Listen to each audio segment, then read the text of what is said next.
What's up guys? So I recently picked up a Panasonic G85.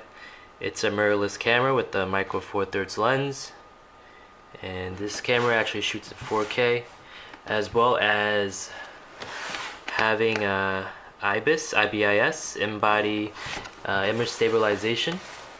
So stay tuned while I do the unboxing, and then I'm going to do well, I most likely won't do the unboxing for this, but I picked up a bag and also a Joby Gorilla Pod with the ball head right here. And okay, so here it goes.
Alright guys, so I'm crazy excited for this. Let's do the honors. This is gonna be the G85 body. And okay, so I went to the store this weekend to test it all out. Decided to go for the G85, and right here is the body itself. Along here on the long side, the right hand side of the camera, you got your SD card, which is great because you don't have to go ahead and retrieve the SD card from the battery compartment while the camera is on the tripod. So that's a pretty efficient way for them to redesign the G85. I think the predecessor was a G7, and the G7 you had to go ahead and retrieve the SD card. So let's see, moving along to the front of the camera, this is rubberized grip all along from the grip handle to all the way to the front body. Okay, and on the side you got rubberized grips as well for the cover. Okay, so you got your mic jack, your HDMI, and your USB charging. Unfortunately, it's micro USB, but unfortunately you won't be able to charge it while using the camera, which is a downside for the G85. But I was choosing this between the A6500, and if you guys want to stick around for the video towards the end, I'm kind of gonna go ahead and see, tell you guys the reason why personally I went for the Panasonic instead of the Sony one. I mean, to cut to the chase, I basically went for the G85 because of the pricing. I decided to go for the kit. So the kit had a 12-60 lens that came bundled with the camera, and because of that I got it for $1,000, and basically you're just paying $100 difference for the lens. So I'm gonna unbox that lens pretty soon, but you get a lot more bang for your buck. So I'm gonna go ahead later and talk about the reason why, the pros and cons. The Sony is definitely a really good camera. It's just, for the price range, basically I'm new to everything, so for the price range I went for this camera. And this camera met basically every criteria that I needed: 4K, IBIS, weatherproofing. Okay, so let's go ahead and let's see. Let's check out the flip screen. All right. And another plus is the fact that you could go ahead and flip this right here towards you. So So while you're filming, you definitely see what you're filming. It's a lot easier versus I think the Sony actually just flips kind of tilts, I guess 90 degrees forward like this, but never flips out towards the outer edge. So it's a fully articulated screen, which I definitely do appreciate. I think I will upon using it in the future. So you got multiple dials. You got, let's see, the Sony has 3 custom buttons. The Panasonic, I believe, only has 2. You got your built-in flash, I believe it's here. Okay.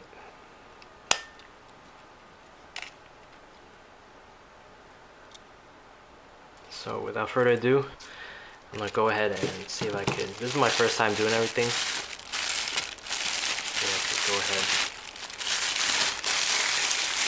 Draw the lens.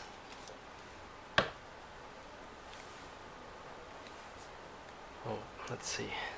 So I guess you counterclockwise.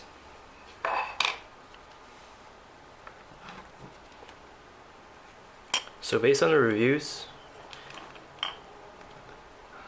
I'm reading that this lens right here is pretty versatile.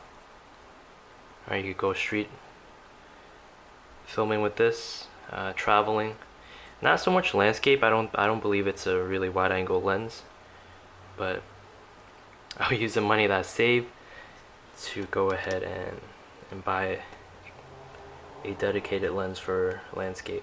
So I guess you're just gonna go ahead and mount this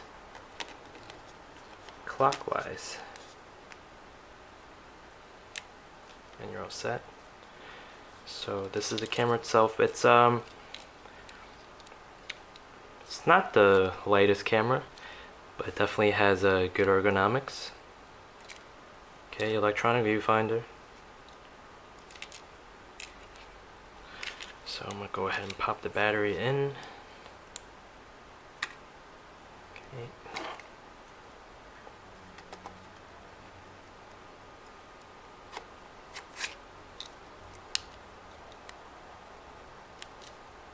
And that's it.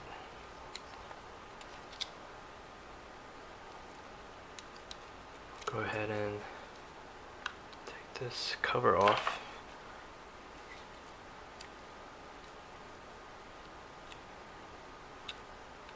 Turn my camera on.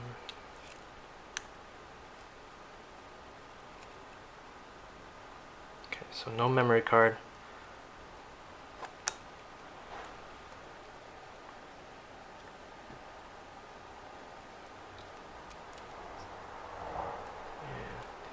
Okay, so that's the sensor right there, the light sensor.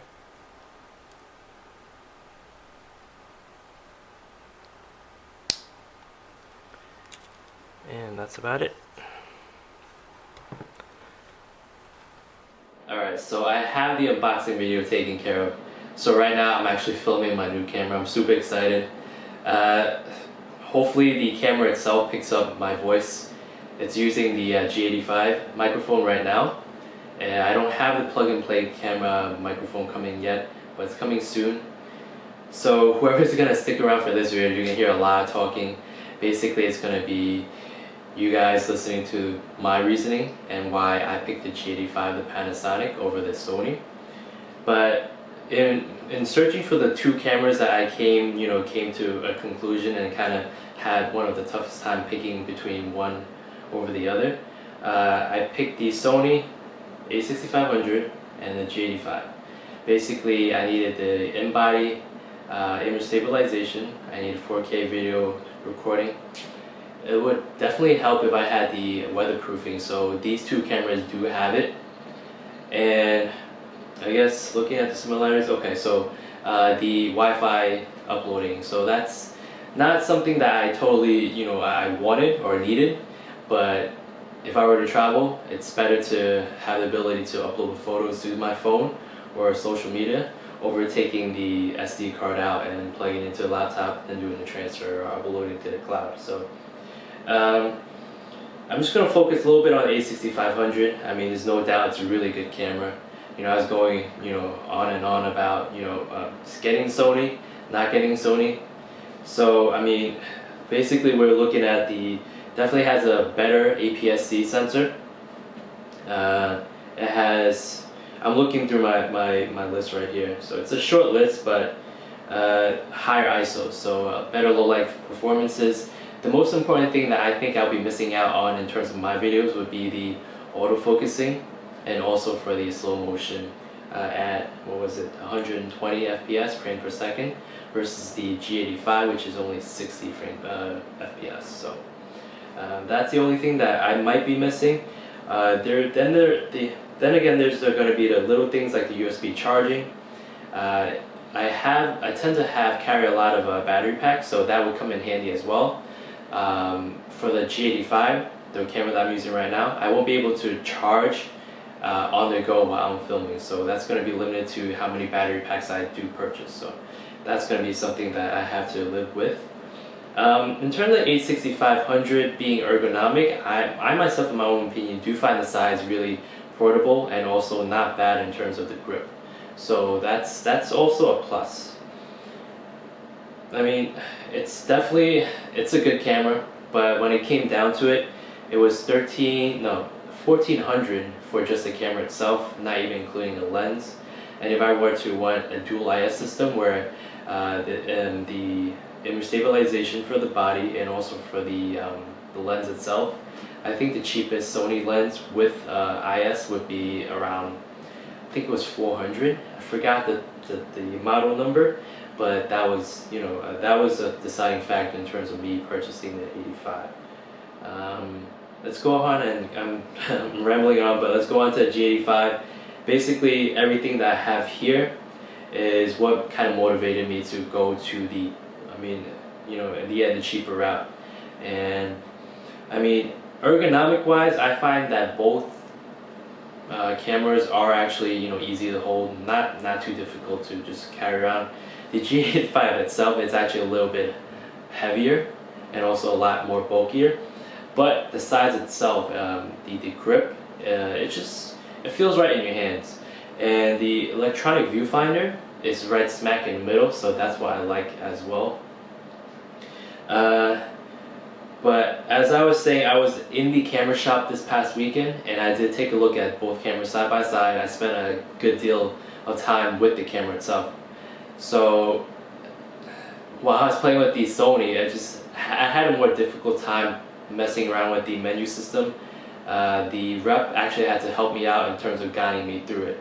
But when I was using the G85, considering the fact that I'm a novice myself, an amateur with all this photography game and everything, I found myself just in a way more comfortable using the Panasonic UI.